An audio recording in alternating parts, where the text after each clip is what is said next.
Madam Speaker, I come to this floor at a time of extraordinary moment on the global stage.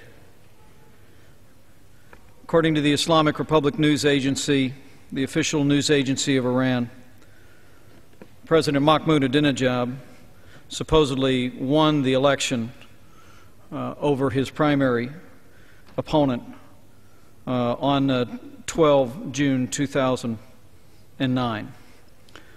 But from the very moment that that election result was announced, the international community and the international press called it into question. One of the bases for that, even before the extraordinary demonstrations had begun to take place, is the fact that these were paper ballots, but the official government results of the election were announced literally within hours of the polls being closed. Various media outlets around the world have questioned the authenticity of the results. Mr. Moussawi, the defeated candidate, has lodged a legal appeal against the election results. On the day of the election, mobile phones communications were interrupted. Western media has reported, quote, heavy electronic jamming, disturbing broadcast. News websites were reportedly blocked by Iranian authorities, and the Iranian government has allegedly arrested opposition political figures and journalists. The Iranian government has outlawed any protests following 2 days of extraordinary unrest. The BBC recently reported that recent rallies in the streets of Tehran were the biggest demonstrations in the Islamic Republic's 30-year history. The protests, according to news reports, became violent, and according to media reports, pro-government forces attacked demonstrators in the last 24 hours, causing at least one fatality. We are witnessing a Tiananmen in Tehran. And the United States of America must stand in the gap on behalf of those brave Iranian citizens who are standing for free and fair elections, democracy, and basic rights. Freedom, in fact, may be flowering in Iran as hundreds of thousands rally for democracy and free elections.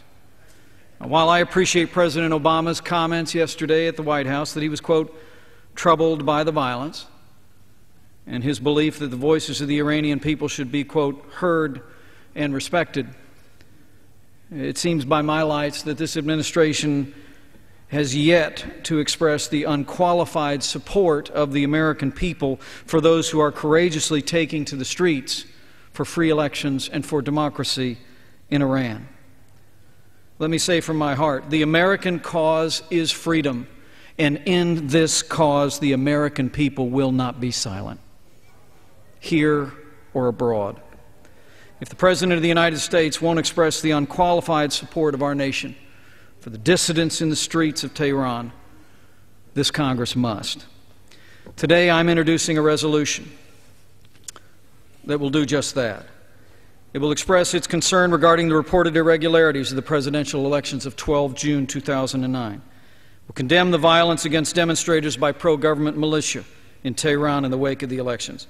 It will affirm our belief in the universality of individual rights and the importance of democratic and fair elections. And lastly, and most importantly, Madam Speaker, it will express the support of the American people for all Iranian citizens who struggle for freedom, civil liberties, and the protection of the rule of law. Believe it or not, in my small town of Columbus, Indiana, I grew up next door to a Hungarian immigrant who fled Hungary in the wake of the Soviet repression of the Hungarian Revolution in 1956. I sat often with Julius Pear, now passed away, and heard of the way the Hungarian people, inspired by our calls for freedom, stood up for their own freedom. And as Brett Stevens recounts in today's Wall Street Journal, we stood by idly. We didn't want to interfere. And the Soviet tanks rolled.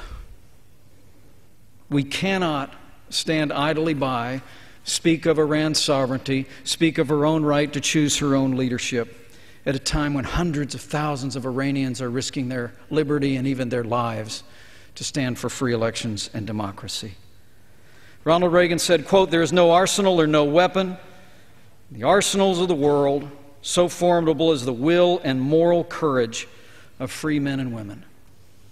All of us desire a fresh start with Iran. And it seems from news reports and the extraordinary images coming from the streets of Iran that millions of Iranians long for a new start in their government. There is a reformist movement afoot in Iran. Today I'll introduce a resolution. I urge all of my colleagues in both parties to join me in expressing the support for these brave and courageous men and women. The gentleman's time has expired. I yield back.